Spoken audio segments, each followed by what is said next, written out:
The silence in Millbrook State Hospital had weight to it. Not the peaceful quiet of a library or the expectant hush before a concert, but something dense and pressing that made my ears ring. I stood in the main lobby with Marcus, Jess, and Tony, watching dust motes dance in the October sunlight that slanted through broken windows, and I could swear the building was holding its breath. The smell hit me next, disinfectant mixed with something sweet and rotten, like flowers left too long in water. Tony was already pulling out his phone to record, because that's what we'd come here for, wasn't it? Content for his urban exploration channel. But something about the way our footsteps echoed made me wonder if we were the only ones listening. The squeal of our sneakers against the cracked linoleum announced our arrival to whatever lived in the shadows. I followed Marcus down the main corridor, past patient rooms with doors that hung open like slack jaws. The walls were that particular shade of institutional green that probably looked cheerful once, back in 1962, when this place opened. Now it just looked sick. "Check this out," Jess whispered, pointing to a bulletin board still hanging by one corner. Faded announcements for group therapy sessions and visiting hours clung to the cork surface like dead leaves. The dates were all from October 1987. 28 years ago, almost to the day. Tony aimed his camera at everything, narrating in his practiced YouTuber voice about exploring abandoned places and uncovering forgotten history. But I noticed he kept the volume low, like he didn't want to disturb anything. Smart boy. Marcus was already 3 doors down, peering into rooms and calling back descriptions of rusty bed frames and overturned chairs. I stopped at room 237. The door was closed, which was strange since every other room we'd passed had been wide open. The metal nameplate was still there, but the slot where a patient's name would go was empty. Just a dark rectangle, like a missing tooth. When I touched the door handle, it was warm. The basement stairs groaned under our weight like old bones settling. Marcus had found the stairwell behind a door marked "Authorized personnel only," and because we were 17 and immortal, that was basically an invitation. The air grew thicker as we descended, heavy with the smell of mold and something else I couldn't identify. "This is where they kept the real crazies," Tony said, sweeping his phone's flashlight across concrete walls. His voice had lost that confident broadcaster tone. Down here, it was just the 4 of us and whatever lived in the dark. Jess stayed close to me, her hand brushing my arm every few steps. She'd been quiet since we found that bulletin board, and I knew she was thinking the same thing I was. Why October 1987? What happened that month that made them stop updating a simple bulletin board? The basement opened into a maze of smaller rooms. Treatment rooms, Marcus said, reading signs that hung crooked on their hinges. Hydrotherapy.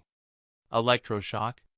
Words that sounded clinical and cold, but the rooms themselves felt warm. Too warm. Like something in them was still running, still working. I found myself standing in front of a heavy door marked isolation. The metal was newer than the rest, installed sometime after the hospital's construction. Recent enough that the lock still worked. Recent enough that someone had carved words into the paint with their fingernails. The quiet ones remember. The sound of children laughing drifted through the walls like smoke. All 4 of us heard it, though Tony pretended he didn't. He kept filming, kept talking to his camera about acoustic tricks and flying through broken windows, but his hands were shaking enough that the footage would be useless. We followed the laughter up to the 3rd floor, where the children's ward had been. The walls here were painted with faded cartoon characters, smiling elephants and dancing bears that looked grotesque in the dim light filtering through boarded windows. Someone had tried to make this place cheerful once. The effort felt tragic now. "There," Jess said, pointing down the hallway. A red ball sat in the middle of the corridor, bright and new-looking against the grimy floor. It hadn't been there when we passed through an hour ago. I was sure of it. Marcus walked toward the ball like he was hypnotized. The rest of us followed, though every instinct I had screamed against it. When he bent to pick it up, I wanted to shout for him to stop, but my throat felt thick and useless. The ball was warm in his hands. Warm like the door handle. Warm like the basement. He squeezed it once, and it made a soft squeak. Somewhere in the building, something squeaked back. The medical records room was a hurricane of scattered papers and overturned filing cabinets. Tony had stopped recording entirely now, though he still clutched his phone like a talisman. We picked our way through the mess, reading fragments of patient files that had been torn and scattered across the floor like confetti. That's when I found the folder marked October 1987 Incident Reports. It was sitting on top of an overturned desk, perfectly placed, as if someone had left it there for us to find. Inside were dozens of forms, all filled out in the same neat handwriting, all dated between October 15th and October 31st. Patient exhibits increased agitation during quiet hours. Patient reports hearing voices in the walls. Patient found standing motionless in corridor, non-responsive to staff attempts at contact. The reports went on, describing the same symptoms in dozens of different patients. And then, at the bottom of the stack, a final report dated October 31st, 1987. All patients in Wing C have fallen silent. They stand motionless in their rooms, facing the walls. They do not respond to sound, touch, or pain stimuli. They appear to be listening to something we cannot hear. Requesting immediate consultation with Dr. Morrison. There was a handwritten note at the bottom, in different ink. Dr. Morrison found in his office this morning. Cause of death unknown. All patients remain unresponsive. Recommend immediate evacuation and facility closure. The folder fell from my hands, papers scattering, and in the sudden silence that followed, we heard it clearly, the sound of bare feet walking slowly across the floor above us.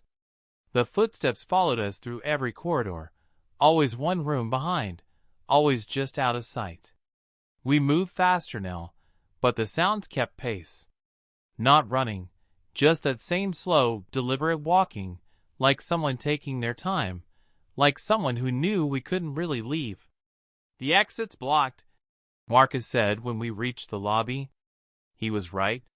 The front doors, which we'd left propped open with a chunk of concrete, were now closed. The concrete sat neatly beside them, as if someone had moved it aside and shut the doors properly. Politely, Tony tried the doors. They didn't budge. He threw his shoulder against them, then both shoulders, then started kicking. Nothing. The glass was thick and reinforced, the kind designed to keep people in, not out. We should have remembered that. Jess was crying now, quiet tears that she wiped away with the back of her hand. I wanted to comfort her, but I was too busy listening to those footsteps, which had multiplied. Now it sounded like dozens of people walking slowly through the corridors above us, their bare feet making soft slapping sounds against the linoleum. I looked up at the high windows near the lobby ceiling and saw faces pressed against the glass. Pale, expressionless faces, all turned toward us, all perfectly still. They were watching us with the patience of people who had been waiting 20 years for visitors. The silence that followed was the loudest thing I'd ever heard. Those faces in the windows didn't move, didn't blink. They just watched as understanding crept through me like cold water. We weren't the first people to explore this place since it closed. We weren't even the first this year, probably. The footsteps had stopped. The building held its breath again, waiting. "They're not trying to hurt us," I said, surprised by how calm my voice sounded. "They're trying to join us." Jess looked at me like I'd lost my mind, but I was seeing everything clearly now. The warm door handle. The basement that felt like it was still running. The red ball that appeared in the hallway. The perfectly placed folder. They weren't haunting this place. They were maintaining it, keeping it ready for the next group of visitors, who would stay and listen and understand what the quiet ones remembered. Marcus had stopped trying to find another exit. Tony had put his phone away. They were beginning to understand too. The weight of the silence was settling over us like a blanket, and it felt comfortable, safe, like coming home after a long, exhausting day. I walked to the center of the lobby and sat down on the floor. The others joined me, one by one. Above us, those patient faces smiled for the first time in 20 years. Outside, the sun was setting, painting everything in shades of amber and gold. We had content for Tony's channel now. All the content in the world. We just needed to be quiet enough to listen to it. They found our phones 3 days later, scattered in the parking lot outside Millbrook State Hospital. For phones, all fully charged, all containing hours of footage that the police described as inconclusive in their reports. The investigation lasted 2 weeks before being quietly closed. The building itself was demolished 6 months later, after a series of what the city council called structural concerns. They built a shopping center on the site. People say it's always a little too quiet there, even during the busy holiday seasons. But sometimes, late at night when the stores are closed and the parking lot is empty, security guards report seeing lights in the upper floors that shouldn't exist anymore. And sometimes they hear the sound of young voices talking excitedly about their discoveries, planning their next video, discussing all the amazing footage they're going to share with the world. The guards never investigate these reports. They've learned that some silences are better left undisturbed. I know this because I've been watching from those upper windows, waiting with the others for the next group of visitors. We have so much to show them, so much to share, and all the time in the world to do it right. The coffee in the motel lobby tasted like it had been brewing since 1987. I stood there with the styrofoam cup burning my fingers, watching the clerk, a thin man with nervous hands, flip through a registration book that looked thick enough to contain every guest who'd ever stayed here. The weird part wasn't the terrible coffee or the retro wood paneling. The weird part was that he'd been on the same page for the last 10 minutes. Room 237, he said finally, sliding a brass key across the counter. Not a key card, an actual metal key attached to a plastic diamond with a room number stamped in faded gold. I hadn't seen one of those since I was maybe 12, staying at some roadside place with my parents during a cross-country move that felt like a lifetime ago. The carpet in the hallway squelched under my sneakers like it was holding on to decades of spilled drinks and forgotten secrets. Room 237 was at the end of the corridor, past a vending machine that hummed with the kind of electrical buzz that makes your teeth ache. The key turned easily in the lock, which surprised me. Most old locks fight you a little, like they're testing whether you really belong there. The room smelled like vanilla air freshener trying to cover something else. Something organic and sweet, like fruit left too long in a hot car. I dropped my bag on the bed and immediately regretted it. The mattress sagged in a way that suggested it had given up caring about proper support sometime during the Clinton administration. The decor was aggressively beige. Beige walls, beige curtains, beige bedspread with a geometric pattern that probably looked modern in 1982. Even the art was beige. 2 framed prints of desert landscapes that could have been anywhere in the American Southwest. Or nowhere at all. I walked to the window and pulled back the curtain. The parking lot stretched out below, mostly empty except for my beat-up Honda and a few other cars scattered around like afterthoughts. But something about the view bothered me. It took me a moment to figure out what it was. The shadows were all wrong for 6 o'clock in the evening. Hot water sputtered from the shower head in angry bursts, like the pipes were having an argument with themselves. I decided to wash off 8 hours of highway driving before figuring out dinner plans, but the bathroom had other ideas. The mirror was already fogged with steam that seemed too thick for the weak water pressure, and the exhaust fan rattled like it was dying. When I wiped the mirror clear, there was writing in the condensation behind where my reflection had been. Not fresh writing, old marks that the steam had revealed, like invisible ink activated by heat. Don't stay past midnight. it said in shaky capital letters. I stared at it for a long moment, then wiped the mirror completely clean. Probably some kid's idea of a prank. Motels like this probably got a lot of teenagers looking for cheap thrills and somewhere to drink beer away from their parents. Still, I found myself checking the time on my phone. 7:23 p.m. The hot water gave up entirely just as I was rinsing shampoo from my hair. I finished the shower in water cold enough to make me gasp, wrapped myself in a towel that felt like sandpaper, and wondered why I hadn't just driven the extra 2 hours to Phoenix like I'd originally planned. When I came out of the bathroom, there was a fresh towel folded neatly on the bed, even though I hadn't called housekeeping. The diner attached to the motel glowed with the kind of fluorescent lighting that makes everyone look slightly dead. I sat in a booth with cracked red vinyl seats and ordered coffee and pie from a waitress who looked like she'd been working there since the place opened. Her name tag said Dolores in faded letters, and she had the weary smile of someone who'd heard every possible complaint about small-town diners. "You staying in 237? She asked when she brought my coffee. It wasn't really a question, more like a statement she was waiting for me to confirm. I nodded, wondering how she knew. "Is there something wrong with the room?" Dolores glanced around the empty diner, then slid into the seat across from me. "Not wrong, exactly. Just peculiar. You notice anything odd yet?" I thought about the shadows in the parking lot, the message in the mirror, the towel that appeared while I was in the shower. "Maybe. Why do you ask?" "Room 237's got a reputation," she said, stirring sugar into a cup of coffee she'd brought for herself. "Guests check out right at midnight, almost like clockwork. Even when they've paid for multiple nights. Even when they're dead tired and should be sleeping like rocks." She took a sip of coffee and studied my face. "Course, some guests don't check out at all. They just disappear."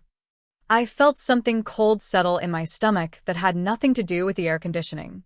The television in my room only picked up 3 channels, and they were all showing the same program, a local news broadcast from what looked like 1995, based on the anchor's hair and the boxy graphics. I flipped through the channels several times, but it was always the same newscast, always the same stories about a factory closure and a high school football team making it to regionals. The digital clock on the nightstand read 10:47 p.m. I'd been watching the same broadcast loop for over an hour, and I was starting to recognize individual news stories. The weather girl kept promising scattered showers that I was pretty sure had never come. I tried my phone, thinking I'd stream something instead, but I had no signal. Not unusual for a place this far from anywhere, but frustrating. The motel's Wi-Fi network showed up on my phone's list, but when I tried to connect, it asked for a password. I tried the obvious ones, the motel name, password, 12345, but nothing worked. At 11:15, someone knocked on my door. 3 slow, deliberate knocks, like a police officer or someone with official business. I looked through the peephole but saw only the empty hallway, lit by buzzing fluorescents that made everything look green and sickly. "Hello." I called through the door, but got no answer. I waited, listening for footsteps or voices, but heard only the vending machine's electrical hum and the distant sound of a television playing in another room. When I checked the peephole again, there was a woman standing directly in front of my door, so close that her face filled the entire view. The woman's eyes were the pale blue of winter sky, and she stared directly at the peephole like she knew I was watching. She didn't knock again, just stood there with the patient stillness of someone who had nowhere else to be. Her clothes looked vintage, not retro-vintage, but actually old, like she'd been wearing the same floral dress since sometime in the 1980s. I stepped back from the door, my heart hammering against my ribs. The smart thing would be to call the front desk, but the phone on the nightstand just gave me a dial tone when I picked it up. No operator, no connection to the outside world. Just that steady electronic hum that might have been comforting in a different situation. The knocking started again. 3 slow knocks, then silence, then 3 more. It had a rhythm to it, like Morse code or a heartbeat. I grabbed my keys and phone, thinking I'd go out the back way, maybe sleep in my car until morning. But when I pulled back the curtain to check the parking lot, my Honda was gone. The lot was completely empty now, just cracked asphalt stretching out under lights that flickered like dying candles. The other cars I'd seen earlier had vanished too, leaving only oil stains and tire marks as evidence they'd ever existed. The clock on the nightstand read 11:58 p.m., and the knocking had stopped. In the silence that followed, I heard something that made my blood freeze, the sound of a key turning in my door's lock. The door swung open, and the woman in the floral dress stepped into my room like she'd been invited.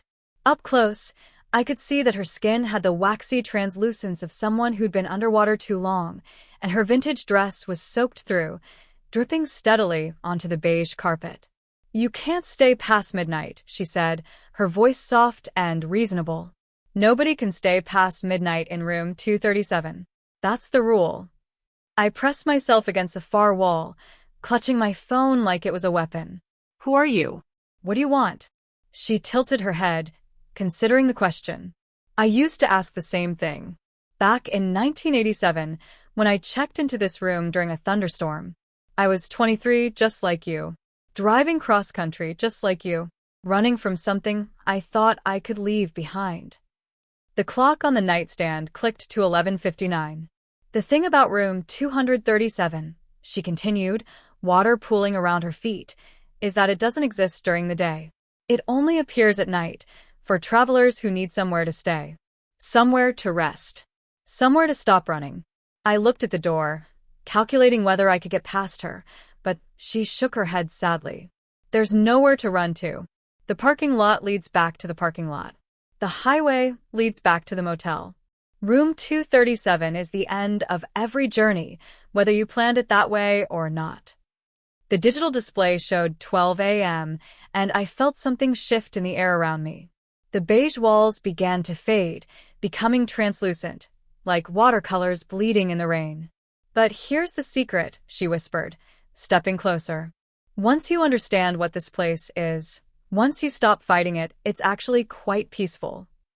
I became the woman in the floral dress sometime around 3 a.m., though time doesn't work the same way in room 237. The transition was gentler than I'd expected, like sinking into warm water, like finally admitting you're tired and need to rest. Now I wait for the next traveler to check in. They're always 23, always running from something, always convinced they can drive their way out of whatever's chasing them. They always pick room 237, even when other rooms are available. The desk clerk, who's been here longer than any of us, makes sure of that.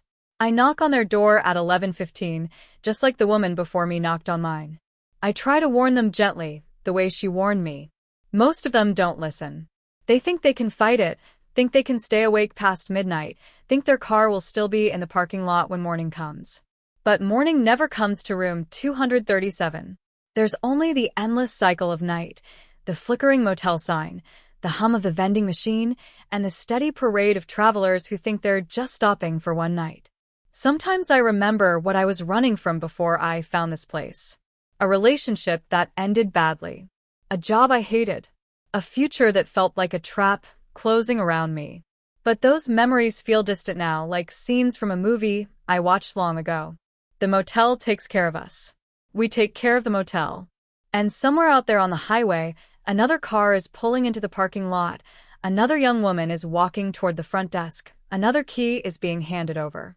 Room 237 is always ready for the next guest.